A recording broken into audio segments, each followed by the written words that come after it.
जननीं शारदां देवीं रामकृष्णं जगद्गुरुं पादपद्मे तय श्रुत्वा প্রণমামি মুহুর্মুহু। নমস্কার।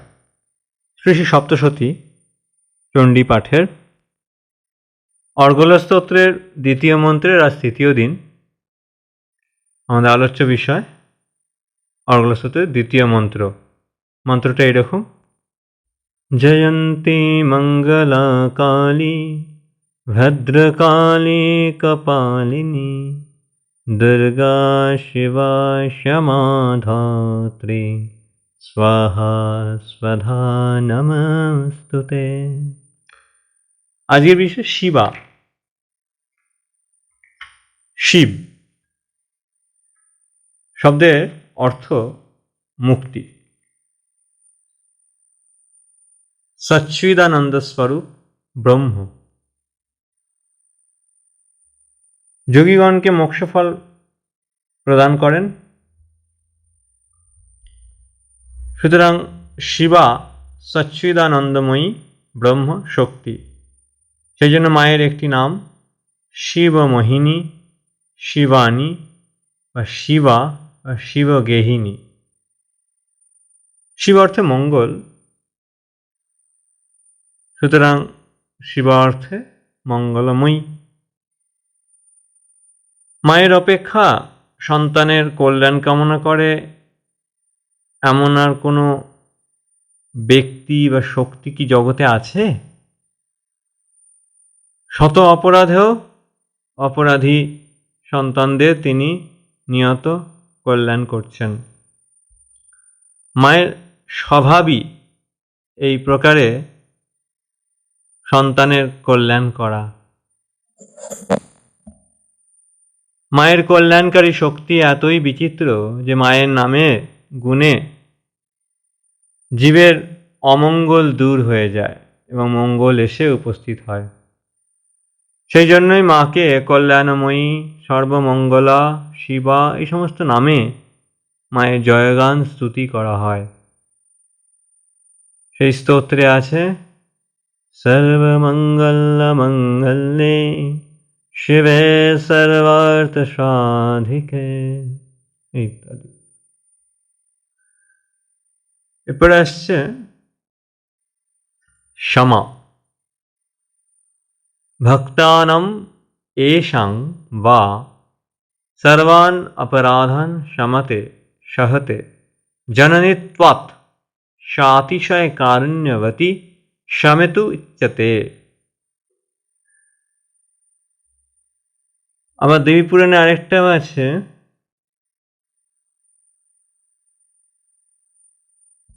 যে এই দেবী ভক্ত ও অভক্তদের সকল অপরাধ ক্ষমা করেন এবং সহ্য করেন, যেহেতু ইনি সকলের জননী, ইনি অতিশয় করুণাময়ী।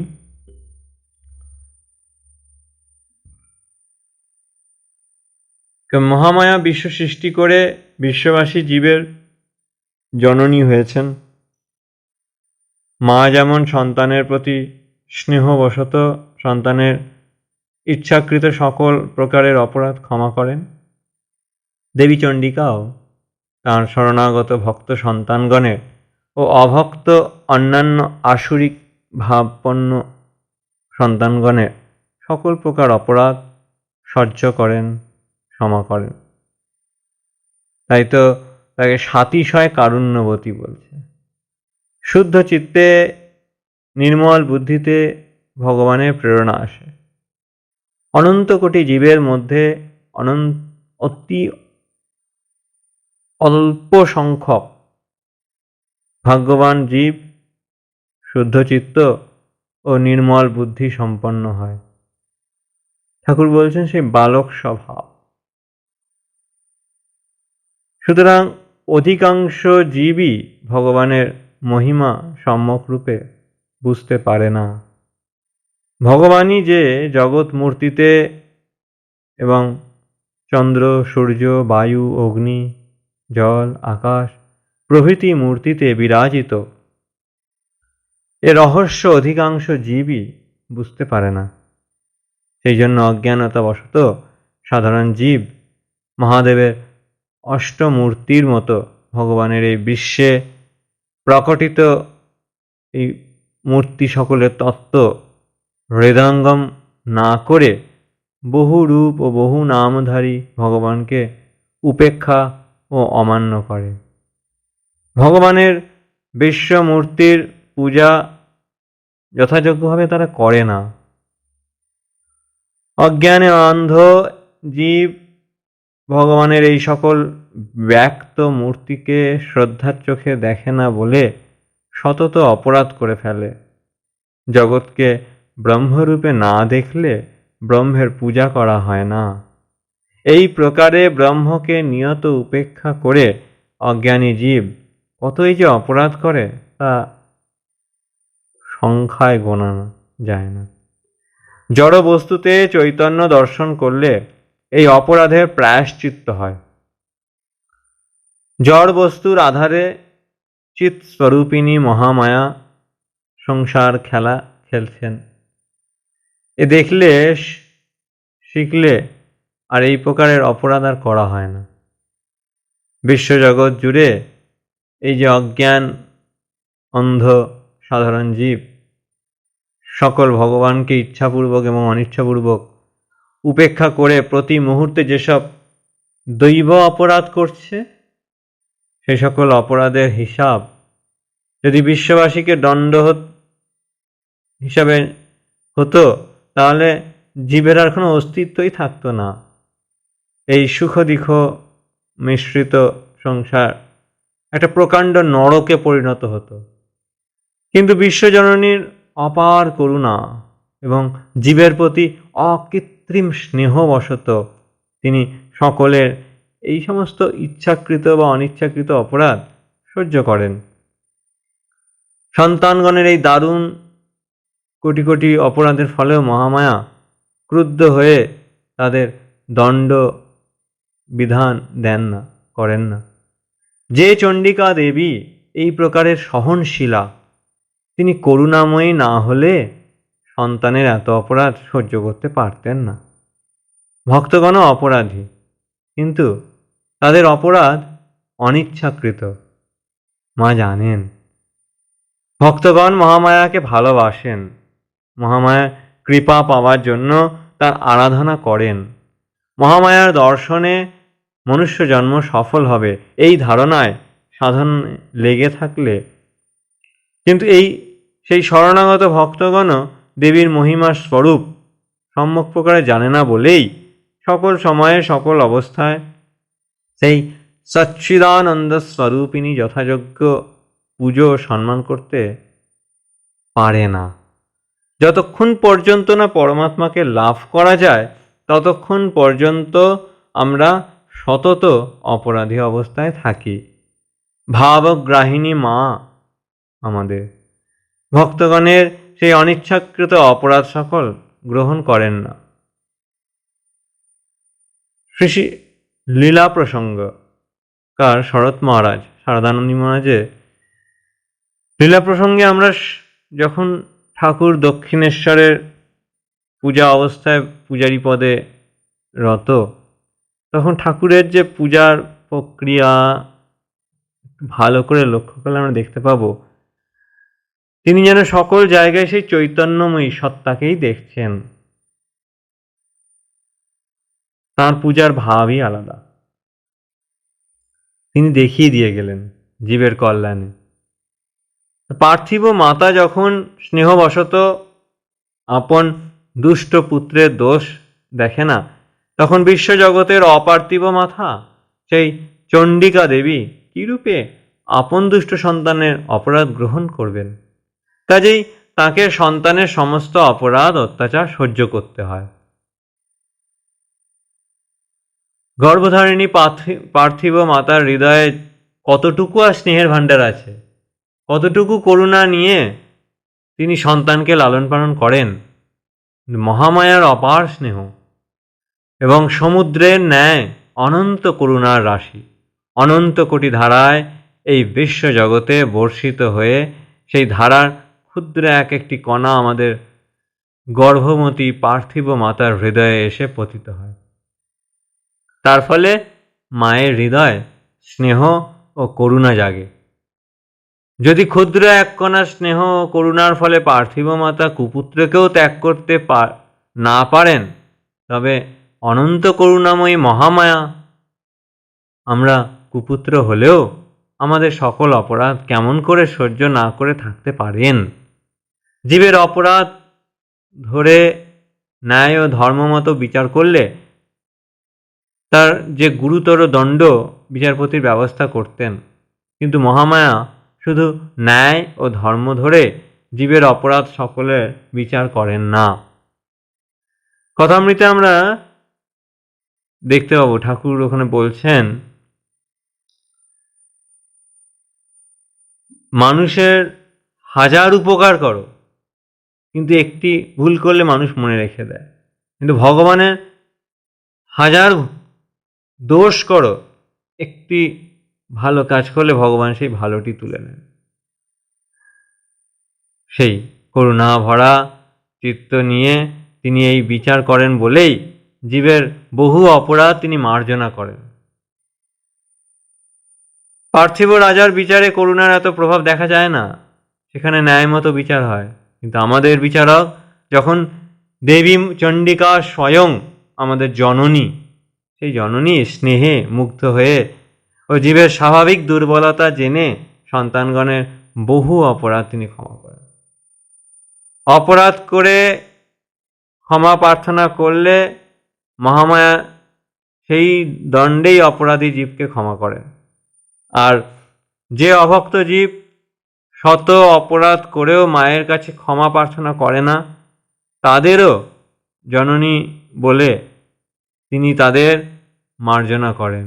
সেই জন্য ভগবান আচার্য শঙ্কর মহামায়া সেই স্তবে বলছেন, কুপুত্র জায়তে কচ্চিদপি কুমাতানা ভবতি। এ ব্যাপারে একটি গানও আছে, কুপুত্র যদিও বা হয় কুমাতা কখনো নয়। সন্তান কর্মদোষে বহু অপরাধে অপরাধী হয়ে কুপুত্র হলেও জগৎ জননী স্নেহময়ী মায়ের কাজ না করে কুমাতার ন্যায় সন্তান অপরাধ গ্রহণ করতে পারেন না। মা নিত্য স্নেহময়ী, করুণাময়ী, কল্যাণময়ী।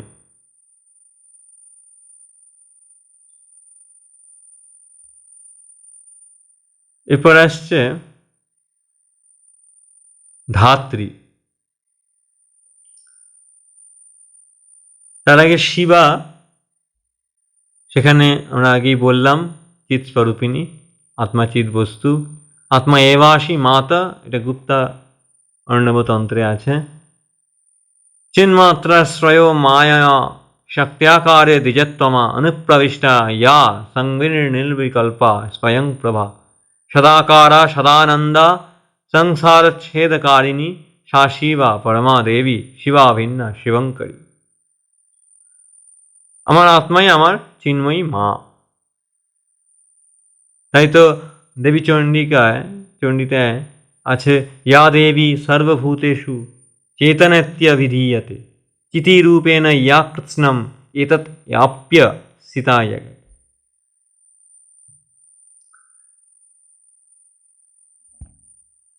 দেবী পুরাণে আছে, ধাত্রী মাতা সমখ্যাতা ধারণে চোপগীয়তে ত্রয়াণঞ্চৈব লোকানাং নাম ত্রৈলোক্য ধাত্রিকা। সর্বপ্রপঞ্চ ধারণ কর্তী মহামায়া ব্রহ্মশক্তি নানা মূর্তিতে সমস্ত দেবতা, মানব, প্রাণী ও জড়বস্তু সেজে সকলকে ধারণ করে আছেন। দেবী সূক্তের সেই প্রথম মন্ত্রে পরমাত্মার এই ধারণ শক্তি কথা আছে। তিনি সমস্ত ধরে আছেন। তিনি বলছেন, অহং রুদ্রের ভীর্বসুভিশ্চ। আমি সেই রুদ্রগণ, বসুগণ, আদিত্যগণ, বিশ্বদেবগণ স্বরূপে বিচরণ করি এবং আমি মিত্রাবরণ নামক দেবতার দ্বয় ও ইন্দ্রাগ্নি নামক দেবতার দ্বয় এবং অশ্বিনী কুমার দেবতার দ্বয়কে ধারণ করে আছি। যা মা সৎরূপে সমস্ত সৃষ্টি ধারণ করে আছেন। তিনি সমস্ত সৃষ্টির আধার স্বরূপা। তাই তো বলছে আধারভূত জগতস্ত্বমেকা মহিস্বরূপেণ যতস্থিতা। মা, তুমি একমাত্র জগতের আশ্রয়, যেহেতু তুমি পৃথিবী রূপে অবস্থিতা। মা সৃষ্টি ধারণ না করলে সৃষ্টি এক মুহূর্ত থাকতে পারে না। মা আমাদের সকলকে ধরে আছেন বলেই আমরা জীবিত আছি এবং জগতের চারধারে ঘুরে বেড়াচ্ছি। আমাদের জন্ম দিয়েছেন বলে তিনি বিশ্বজননী হয়েছেন। আবার জন্মের পর আমাদের পোষণ বা পালন করছেন বলেই তিনি ধাত্রী। আমাদের জাগ্রত অবস্থায় তিনি আমাদের ধরে আছেন, সেই জন্য আমরা সংসারের খেলা খেলতে পারি।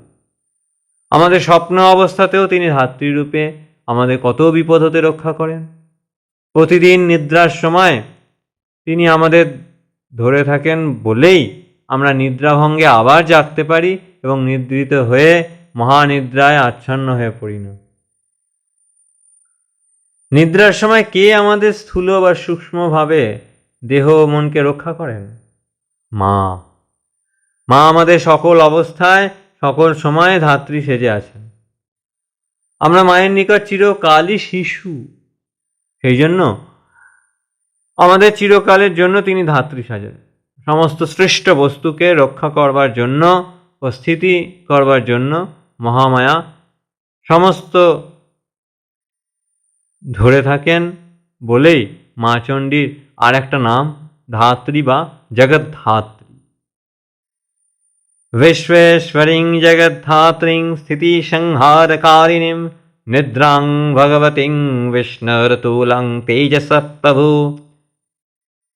एवं स्तुता सुरैर्दिव्यै कुसुमैर्नन्दनोद्भवै अर्चिता जगतां धात्री तथा गन्ध्यानुलेपनै वा रौद्रा वै नमो नित्या वै गौर्यै धात्र्यै नमो नमः विश्वात्मिका धारये शीति विश्वम। শ্রুতি বলে এষ সেতুর বিধরণী। সমস্ত সৃষ্টির আধার স্বরূপা মহামায়া এই ধাত্রীমূর্তির জয় হোক, তাকে নমস্কার। পরে আসছে স্বাহা, দেবপোষিনী। দেবতারা অগ্নিমুখে আহার করেন। হোমের সময় যে দেবতার নাম করে স্বাহা মন্ত্র উচ্চারণ করে অগ্নিতে যা কিছু আহুতি দেওয়া হয়, সেই স্বাহা মন্ত্রের বলে সেই দেবতা সেই আহুতি আহার করতে সমর্থ হন। স্বাহা মন্ত্রযুক্ত না করে যা কিছু অগ্নিতে আহুতি দেওয়া হয় তা দেবতার ভোগে লাগে না, তা দেবতা গ্রহণ করেন না। তাই স্বাহা মন্ত্রযুক্ত অগ্নিতে প্রদত্ত হবিহি দেবতারা আহার করেন এবং তাতে দেবতারা পুষ্টি লাভ করেন। এই অগ্নি দেবতার স্ত্রীর নাম স্বাহা। স্বাহা অগ্নিশক্তি, সর্বশক্তিময়ী মহামায়ার অগ্নি শক্তিরূপে প্রকাশের নাম স্বাহা। তাই মা স্বাহা স্বরূপিণী। স্বাহা মন্ত্র শক্তিতে যখন দেবতারা সেই হবি অগ্নিমুখে আহার করে পুষ্ট হন, তখন স্বাহা দেবীমূর্তি দেবগণের পোষণকারিণী বা পুষ্টি বিধায়িনী। স্বাহা দেবগণকে হবি দান করবার মন্ত্র। সাহা দেহবহর বিদারণে আমার কোষে এটা আছে। মহামায়া স্বাহা স্বরূপিণী, একথা ভগবান ব্রহ্মা যোগমায়া স্তবের প্রথমেই বলছেন। ব্রহ্মোবাচ তং স্বাহা ত্বং স্বাধা তং হি বষটকার স্বরাত্মিকা। যজ্ঞে স্বাহা মন্ত্রযুক্ত হবি দেবতাদের উদ্দেশ্যে হোমের অগ্নিতে দেওয়া হলে দেবতারা বিধিপূর্বক প্রদত্ত উক্ত হবি গ্রহণ করেন এবং পুষ্টি লাভ করে সন্তুষ্ট হন। দেবতারা হবিদান গ্রহণ করেন বলে ভূলোকের উপকার করবার জন্য মেঘের জলরাশি দান করেন এবং বৃষ্টির ফলে জমি শস্যশালিনী হয়। অন্ন হতে আবার প্রাণীগণের পুষ্টি ও জন্ম হয়। তাই তো শ্রীমদ্ ভাগবত গীতায় দেবতা ও মানবের যে পরস্পর সংবর্ধনার কথা আছে সেটা এরকম। দেবান ভাবয়তানেন ते देवा भावयन्तु वा परस्परं भावयन्त श्रेय परमवाप्स्यथ वा अन्याद्भवन्ति भूतानि पर्जन्यात् अन्नसम्भव यज्ञात् भवति पर्जन्य यज्ञकर्म समुद्भव। তৃতীয় অধ্যায়। পরাশর মুনি বলছেন, অগ্নৌ প্রাস্তাহুতি সম্যাগ আদিত্যমুপতিষ্ঠতে আদিত্যজায়তে বৃষ্টির বৃষ্টির অন্যর ততঃ প্রজাঃ। অর্থাৎ অগ্নিতে বিধিপূর্বক সেই স্বাহা মন্ত্রযুক্ত করে হবিদান করলে সেই আহুতি সম্যক প্রকারে সূর্য লোকে যায়, সূর্য হতে বৃষ্টি জন্মে, বৃষ্টির ফলে অন্ন জন্মে, অন্ন হতে শুক্র শনিত মিশ্রণের ফলে প্রজা বা জীবের জন্ম। দেবগণ সর্বলোকবাসী হয়েও ভূলোক প্রদত্ত হবি কীরূপে আহার করতে পারেন প্রশ্ন আসছে। বা এরকমও প্রশ্ন আসে যে কার শক্তিতে হোমের আহুতি ভূলোক হতে দেবলোকের দেবতাদের নিকট পৌঁছায়। বা এরকম প্রশ্ন হয় যে কী শক্তি বলে দেবগণ মানবের সেই হবিদান গ্রহণ করতে পারে। সেই স্বাহা মন্ত্র শক্তি বলেই দেবগণ ভূলোকের হবি আহার গ্রহণ করতে পারেন। এই জন্য অগ্নিও তার দাহিকা শক্তির মতো। স্বাহা মন্ত্রের এত আশ্চর্য শক্তি কোথা হতে আসিল প্রশ্ন। না, সর্বশক্তি সমন্বিতা মহামায়া স্বাহা রূপিণী বলে স্বাহা মন্ত্রের এত শক্তি। স্বাহা মন্ত্র দ্বারা ভূলোকের সম্বন্ধ স্থাপিত হয়। দেবতাগণ হবি বা আহার যে করেন প্রত্যুপকার করবার জন্য বৃষ্টির ব্যবস্থা করেন। দেবগণ হবি আহার করতে না পেলে অনাবৃষ্টি হয়ে যায়, মানবের ক্ষতি হয় মা স্বাহা মন্ত্র স্বরূপিণী। তাই তো মন্ত্রে বলছে यस्या समस्त सुरता समुदीरनेन তৃপ্তিং প্রয়াতি সকলেষু মখেষু দেবী। অর্থাৎ হে দেবী, সমস্ত দেবগণ সর্ববিধ যজ্ঞে যাহার উচ্চারণে তৃপ্তি লাভ করেন তুমি সেই স্বাহা মন্ত্র।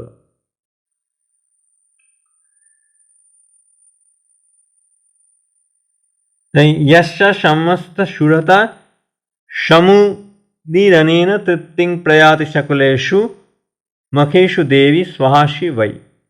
তাই বলল।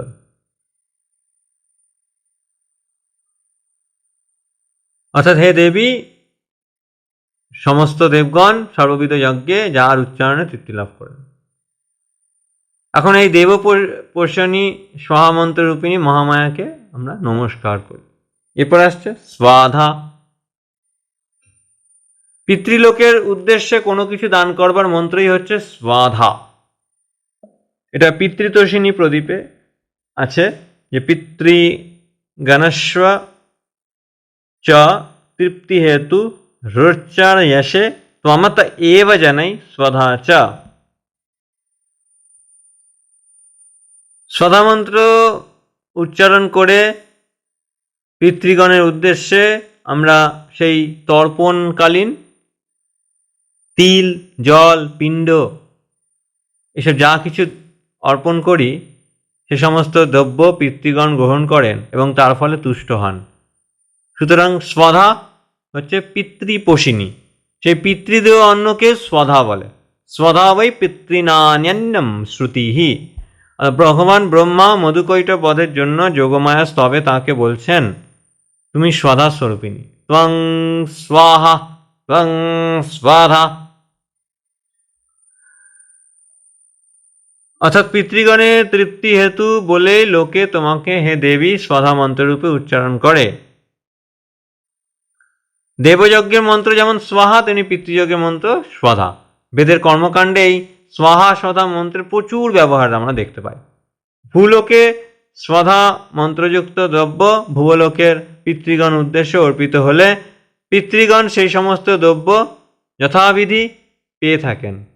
স্বধা মন্ত্রের শক্তিতে পিতৃগণের পক্ষে ওই সকল দ্রব্য গ্রহণ করা সম্ভব হয়। মা চণ্ডী স্বধা মন্ত্র স্বরূপিণী হয়ে পিতৃগণের আহার যোগান এবং পিতৃগণকে পোষণ ও তোষণ করেন। স্বধা মন্ত্র ভূলোকের সাথে ভূলোকের যে সম্বন্ধ স্থাপন করে। মহামায়ার এই অদ্ভুত স্বধা মন্ত্রীকে আমরা সতত নমস্কার করি। এরপর আসছে নমঃস্তুতে, অর্থাৎ তোমাকে নমস্কার। মহামায়া, তোমার এত আশ্চর্য গুণ, এত অপূর্ব মহিমা, এত অদ্ভুত করুণা যে তোমার পরিচর্যা করবার ইচ্ছা হলে আমরা তোমার কাছে যেতে পারি না, তোমাকে লাভ করতে পারি না। তুমি অত্যন্ত দুর্গম তত্ত্ব। মা চণ্ডী, তুমিই ব্রহ্ম। তোমাকে আমার বিষয়মলিন মন ধ্যান করতে পায় না। তুমি বাক্য মনের অতীত, নিত্য বস্তু। यतो वाच निवर्तन्ते অপ্রাপ্য মনসা স্বাহা, শ্রুতিতে আছে। তুমি অচিন্ত স্বরূপিণী। যখন গুরুমুখে ও শাস্ত্র বচনে শুনতে পাই মহামায়া সর্বশ্রেষ্ঠ তত্ত্ব ও ব্রহ্মস্বরূপিণী, এবং মহামায়াকে দর্শন করলে ত্রিতাপের জ্বালা নিবারণ হয়, তখন মনে প্রবল সাধ হয় যে দেবী চণ্ডিকাকে প্রত্যক্ষ দর্শন করি, তার পূজা সেবা পরিচর্যা করে জীবন ধন্য করি। কিন্তু বদ্ধজীব আমরা, আর নিত্য শুদ্ধ মুক্ত বুদ্ধ স্বভাব তুমি দেবী চণ্ডিকা। আমার সামর্থ্য নাই যে আমরা আশানুরূপ পরিচর্যা দ্বারা তোমাকে তুষ্ট করি। মাকে যদি আমি ধ্যানে উপলব্ধি করতে না পারলাম, তবে আমি সেবা দ্বারা কেমন করে তার তৃপ্তি সাধন করতে পারবো? আমার হৃদয় মন্দিরে যদি আমি কখনো মাকে ধ্যান ধারণায় আনতে না পারি, যদি আমার দেহ মন্দিরে আত্মাস্বরূপিণী মায়ের চিন্ময় বিগ্রহ আমি দেখতে না পাই, তবে আমি মাকে মনে করে কার সেবা করব বা আপন প্রাণ শীতল করব কিভাবে? আমার দেহ মন্দিরে বা আমার চিন্ময়ী রূপে তিনি বিরাজ করছেন, অথচ সেই মায়ের কোনো পূজা কিংবা সেবা আমরা করি না, সেই মায়ের কোনো মহিমা গান আমরা করি না, সেই মাকে নিত্যরূপে কখনো অনুভব করতে পারি না। যখন মায়ের কোনো সেবার অধিকারী হতে আমরা সামর্থ্য হই না, তখন তাকে উদ্দেশ্যে প্রণাম করা ছাড়া আমাদের আর কোনো পথ নাই, কোনো গতি নাই, কোনো উপায় নাই। হে মা চণ্ডী, তোমার যথাযোগ্য পূজা বা সেবা করবার শক্তি আমার নাই, তোমার তত্ত্ব বোঝাবার বুদ্ধি আমার নাই। শুধু তোমার জয়ন্তী, মঙ্গলা, কালী, ভদ্রকালী, কপালিনী, দুর্গা, শিবা, সমা, ধাত্রী, স্বাহা, স্বধা নামগুলো উচ্চারণ করে তোমাকে বারবার সাষ্টাঙ্গে প্রণাম যেন করতে পারি। মা, আমাদের এই উদ্দেশ্য কৃত প্রণাম গ্রহণ করো, আমাদের প্রতি প্রসন্ন হও, আমাদের কল্যাণ হও। সত্য, ত্রেতা, দাপর, কলি চারি যুগে সমানভাবে স্নেহশীলা ও করুণাময়ী রূপে বর্তমানা নিত্যা মা, তোমার প্রতি অতি প্রিয় ভক্ত মার্কণ্ডেয় ঋষির উপদেশ মতো যেন তার ঘরে তার স্বরে স্বর মিলিয়ে তোমার উক্ত প্রসিদ্ধ প্রণাম মন্ত্র বলতে পারি এবং তোমাকে যথার্থ প্রণাম করছি এটা অনুভব করতে পারি। হে মা চণ্ডী, প্রণত সন্তানদের প্রতি প্রসন্ন হও মা, তাই তোমাকে বারবার নমস্কার, প্রণমামি মুহুর্মুহু। ওম শান্তি শান্তি শান্তি। হরি ওম তৎসৎ। শ্রীরামকৃষ্ণার্পণমস্তু।